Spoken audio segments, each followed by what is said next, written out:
दुईजना मानिस एउटै कम्पनीमा काम गर्छन्। दुवैको तलब समान छ।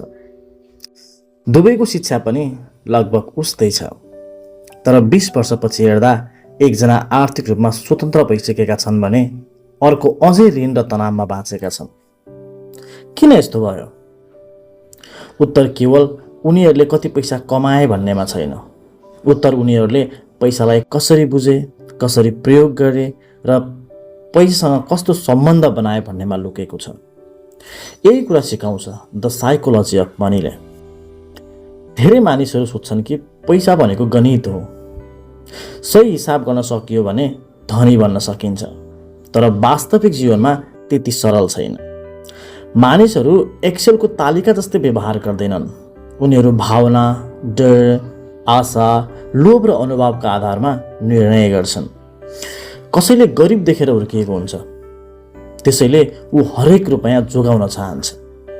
कसैले आर्थिक अभाव कहिल्यै भोगेको हुँदैन, त्यसैले उसलाई जोखिम लिन सजिलो लाग्छ। दुवैले फरक निर्णय गर्छन्, तर दुवै आफ्ना अनुभवका आधारमा सही नै हुन्छन्। पुस्तकले भन्छ, कोही पनि पैसाको मामिलामा पागल हुँदैन। हरेक व्यक्तिको निर्णय उसको जीवनको कथाबाट जन्मिएको हुन्छ। जीवनमा सफलता प्राप्त गर्ने मानिसहरूलाई हेर्दा हामी प्राय उनीहरूको मेहनत र प्रतिभाको कुरा गर्छौँ। तर धेरै पटक सफलता पछाडि भाग्य पनि लुकेको हुन्छ। त्यस्तै असफलताको पछाडि केवल कमजोरी मात्र हुँदैन, कहिलेकाहीँ दुर्भाग्य पनि हुन्छ।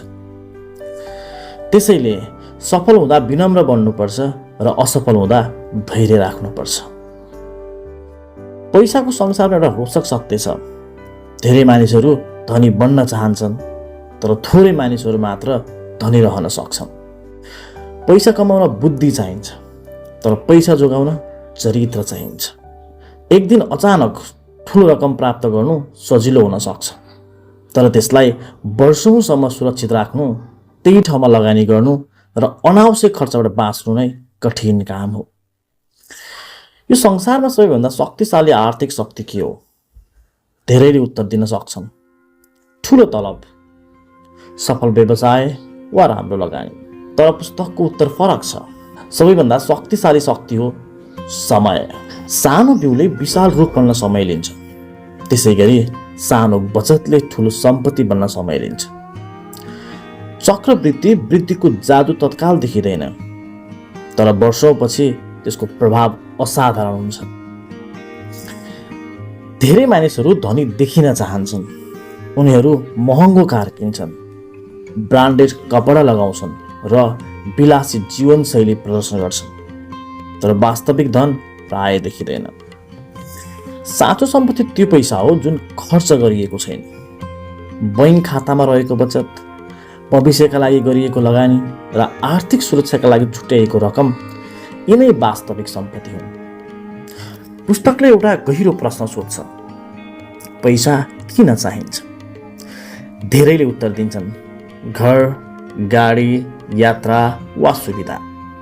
तर अन्ततः पैसाको सबैभन्दा ठुलो उद्देश्य स्वतन्त्रता हो। जब तपाईलाई मन नपरेको काम गर्न बाध्य हुनुपर्छ, जब तपाईँ आफ्नो समय आफैले प्रयोग गर्न सक्नुहुन्छ, जब तपाईँ आफ्ना निर्णयहरू स्वतन्त्र रूपमा लिन सक्नुहुन्छ, त्यही नै आर्थिक सफलताको वास्तविक अर्थ हो। जीवन निश्चित छ, भोलि के हुन्छ कसैलाई थाहा छैन। त्यसैले आर्थिक योजनामा सधैँ सुरक्षित दूरी राख्नुपर्छ। आपतकालीन बचत, संयमित खर्च र धैर्यपूर्ण लगानीले भविष्यलाई सुरक्षित बनाउँछ। अन्ततः यो पुस्तकको सबैभन्दा ठुलो सन्देश सरल छ। धनी बन्नका लागि संसारकै सबैभन्दा बुद्धिमान व्यक्ति हुनु पर्दैन। तपाईले शेयर बजारका सबै रहस्य जान्नु पर्दैन।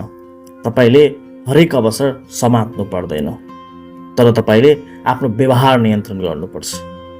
लोभलाई सीमित गर्नुपर्छ। धैर्य राख्नुपर्छ। नियमित बचत गर्नुपर्छ र पर्याप्त भन्ने शब्दको अर्थ बुझ्नुपर्छ। किनभने पैसाको खेलमा अन्तिम विजय सबैभन्दा धेरै कमाउनेले होइन, सबैभन्दा राम्रो सोच राख्नेले प्राप्त गर्दछ। यो पुस्तक मोर्गन होसेलद्वारा लेखिएको हो। उहाँ एक प्रसिद्ध वित्तीय लेखक र विश्लेषक हुनुहुन्छ जसले वर्षौंसम्म पैसा, लगानी र मानव व्यवहारबारे लेख्दै आउनु भएको छ। द साइकोलोजी अफ मनी संसारभरि लाखौं प्रतिहरू बिक्री भएको पुस्तक हो। यो पुस्तकले जटिल आर्थिक सिद्धान्तहरू भन्दा पनि मानिसहरूले पैसासँग कसरी व्यवहार गर्छन् भन्ने विषयलाई सरल र रोचक ढङ्गले प्रस्तुत गरेको छ। यदि तपाईँ पैसा कमाउने मात्र होइन, पैसा जोगाउने, सही निर्णय गर्ने र आर्थिक रूपमा स्वतन्त्र बन्ने सोच विकास गर्न चाहनुहुन्छ भने यो पुस्तक अवश्य पढ्नुपर्ने पुस्तकहरूमध्ये एक हो। पुस्तकको वास्तविक आनन्द र गहिरो ज्ञान यसको प्रत्येक अध्यायमा लुकेको छ। त्यसैले यो सारांशले तपाईँलाई पुस्तकको मुख्य सन्देश बुझ्न मद्दत गरे पनि अवसर मिल्यो भने सम्पूर्ण पुस्तक एकपटक अवश्य पढ्नुहोला। यदि यो सारांश तपाईँलाई उपयोगी लाग्यो भने कृपया लाइक, शेयर र सब्स्क्राइब गर्न नबिर्सिनुहोला।